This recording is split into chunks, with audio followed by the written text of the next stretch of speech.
Jack the Ripper, one of the most notorious serial killers of all time. Jack the Ripper terrorized a small district of Whitechapel, London, in the late 19th century.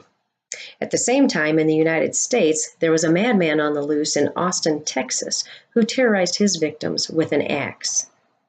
In both of these scenarios, the killer violently mutilated and slashed their victims. Most of the victims were from the lower classes. They were either servant girls or women of the night, but all of the victims were female. Serial killers seem to fit in by societal standards. They're well-mannered. They are average or above average intelligence, and they don't really stand out. They fit into the population. Behavioral scientists and criminologists have come up with a list of character traits that are commonly found in serial killers. Among these, serial killers are typically white males. They're loners. They don't have many friends. They typically are socially awkward, introverts. A lot of times they have a preoccupation with sexuality, with sexual deviance. They often torture or mutilate animals. A lot of them seek notoriety. They're in it for fame. They often have out-of-control tempers, but they're not outwardly violent to the public. They're sane. They have no sense of conscience whatsoever. They have no regret or very little regret, and show no conscience or remorse. In Robert Frost's poem, Acquainted with the Night, one may get a sense of that serial killer mentality. Written in 1928, Robert Frost, like most modernist writers of that period, generated kind of a haunting sense of gloom in his poem.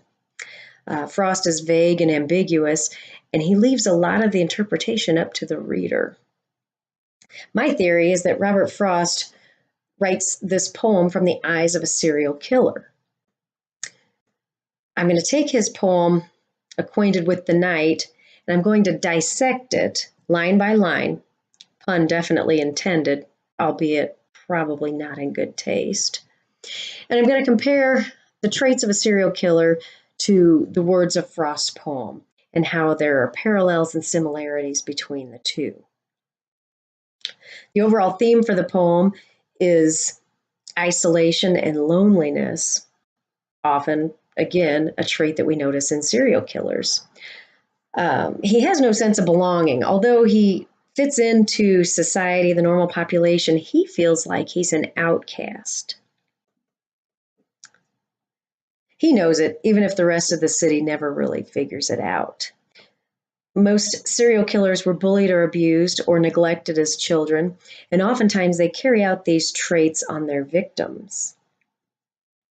So line 1, I have been one acquainted with the night. First of all, it's written in first person. I have been one. Acquainted, by definition, is to know or be familiar with by experience. Okay, the night, obviously, darkness. Killers a lot of times perform these heinous acts in the dark, in the shadows, under the veil or the cover of darkness, where they can't be discovered. Darkness is synonymous with obscurity. Most of these victims were discovered only after daybreak. Line 2, I have walked out in rain and back in rain. Serial killers really don't let weather weigh into their decisions. They have these urges, these strong cravings for that power and for the taking of a life. They're compelled by deeper motivation, and there's no reasoning. The rain is no deterrent for a serial killer. They know no limits. That craving for sexual desire and sexual release, there's nothing else that can satiate that. Serial killers get wrapped in their quest for blood. Modernist writers are often preoccupied with spiritual indifference and uncertainty. Serial killers pursue power and control over their victims, and what greater power is there than that over life and death? The modernist writers of the day were caught up in what is man's purpose. Ultimately, that power or that success in life. Clearly defined in the black and white reality of life and death, serial killers are known to stalk their victims in an unconscious sort of foreplay before the climax. The next line, I have outwalked the furthest city light. There are no boundaries by someone driven by bloodlust. No boundaries at all, no limits. No distance is off limits for them. When the inner beast must be fed, the killer will move beyond the normal limits to quench that hunger. I have looked down the saddest city lane. Killers have a sense of superiority over the rest of society. They often look down on their victims with pity or contempt. That's why Jack the Ripper preyed on prostitutes, basically. The poorest ghetto was where he sought his prey. These women often sold their bodies for pennies, truly a sad scenario back in that day. Frost tends to give human characteristics to objects in his poem. A sad street. A street can't be sad, yet the phrase plays on the reader's emotion. It gives justification to his tragedy. At least it wasn't a valuable life taken, right? I have passed by the watchman on his beat and dropped my eyes, unwilling to explain. The serial killer is an introvert who abhors human contact. He's one who dodges conversations by looking away. He doesn't make eye contact. When approached by others, he typically shrugs them off. Ironically, killers like Ted Bundy often enjoyed the publicity. Ted Bundy used his own name when he was dealing with his victims. Again, it's caught up in that notoriety factor of being someone famous without being caught. Ted Bundy enjoyed the thrill of hearing his own name, and he remained in proximity of his victims.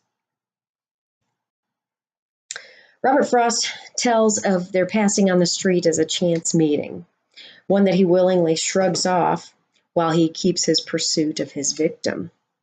Serial killers are characteristically cool and collected. They don't get easily rattled. When they're on a mission, that is their goal. The watchman is an authority, and killers don't typically acknowledge authority. I have stood still and stopped the sound of feet. As a stalker of their prey, the serial killer creeps silently in the shadows, relying on the element of surprise. They will pause and wait for that precise moment, the right moment in time for them to strike. Again, concerning Jack the Ripper, his victims were attacked in a densely populated area, although no sign of struggle or no outward cry was heard, and no witnesses were ever found. No reports of screaming. When far away an interrupted cry came over houses from another street. Modernist writers played with psychology in their works. A lot of this was based on Freud's personality development theory. Freud maintained that a person's development is based on 5 stages in their life, having to do with sexual awareness and sexual expression. If a child was subjected to trauma or abuse during their formative years, that child would likely develop into a sadist with unquenchable desires. Again, a trait common in serial killers. In Frost's poem, the interrupted cry doesn't have any effect on the killer. He doesn't care, probably a result of a weak or non-existent conscience. Serial killers often show no remorse or guilt for their gruesome exploits. If the victim utters a sound, it adds to the gratification of their violence. They have an absence of accountability. But not to call me back or say goodbye. There's a disconnect in the serial killer's brain. Somehow their actions seem like a game. And for a victim to cry out to them, they liken it to maybe a greeting or an exchange of pleasantries. Killers have a clouded sense of reality and an unclear perception of the truth. And further still, at an earthly height, I think this line describes a broad outlook on the scene, possibly an out of body type experience where the killer is looking down in slow motion and witnessing their own heinous acts. Again, they're disconnected with the crime, yet they feel the intimate release of gratification when the victim has breathed their last. One luminary clock against the sky. The clock tower, middle of town, the best vantage point for the city. You can see just about anything. However, its illumination is the only shedding of light in the night. When it's illuminated, it casts shadows in the darkness, places for evil men to hide. Some liken the face to the moon, shedding the only glow amid the darkness.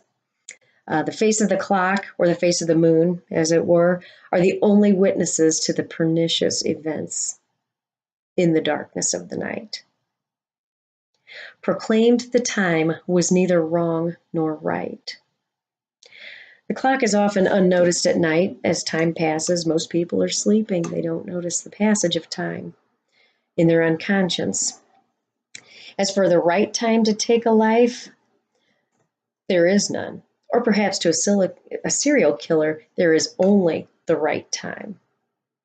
The clock also takes on human traits when it proclaims the time.